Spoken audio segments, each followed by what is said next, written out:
Қазақшадан кімді дейсің ба? Қазақтан?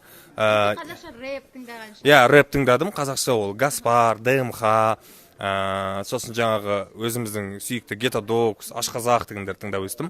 Рэптерін, қазақша рэптерін тыңдап өстім, иә, мойындаймын. Осы. Басты рөлде кешегі жағдайдан бері Ая сені көбісі білді дейді, кешегі үміткердің келетін. Себебі сен дайындалып келді деп, енді шашыңды өсіргенге қарай сөйтіп айтып жатыр. Сен білдің бе шыныңды? Мен шашымды оның алдында 2 күн бұрын өсіріп қойғам. Және де ол шашымды өсіретінді алдын ала мен жоспарлап жүргем. Не десе о дейерсің маған бәрі. Кездестіңдер ма? Кездестік, иә, кеше. Кездесу болды. Сен 90 23-тен. 23-сің бе? 14-те болған ғой, 15-те болдың да? 15-те болған. Сен қандай өлеңдерге билейсің? Сол билеу керек па, тыңдаған ба? Сол Қайрат Нұртастың өлеңдері болатын сол кезінде. Хит арман дейтінші. Сосын кімнің бар ғой? Энрике Иглесиастың өлеңдері. РМБ стақай дейді. Машинаға қойып алып. Сондай болатын.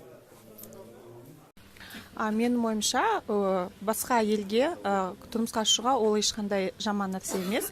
Егер де қыз жігіт бір-бірін жақсы көрсе, неге болмасқа шықпасқа? Біріншіден, екіншіден, мен ойлаймын, басқа ұлдың жігіттері біздің қыздарды бағалайды, және де на руках будут носить. Сол үшін мен ойлаймын, ол жақсы нәрсе.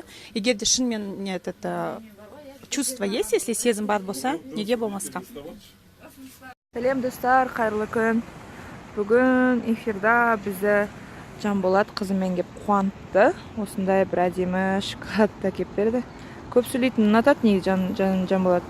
Аузым ашылып тұрған фотоны.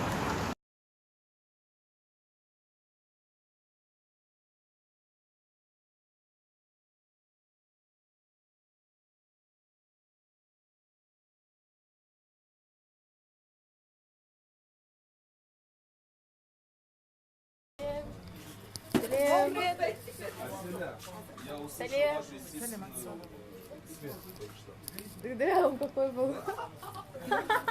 Нормальный смех.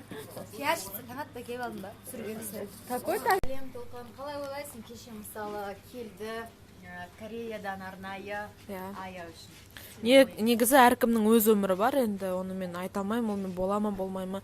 Негізі мен ондайға қатты қарсы емеспін, себебі ол енді егер адам қалайсың? Жақсы, өзің жақсы. Не істеватсың? Жұмыстамын. Неге оны айтпадыңыз?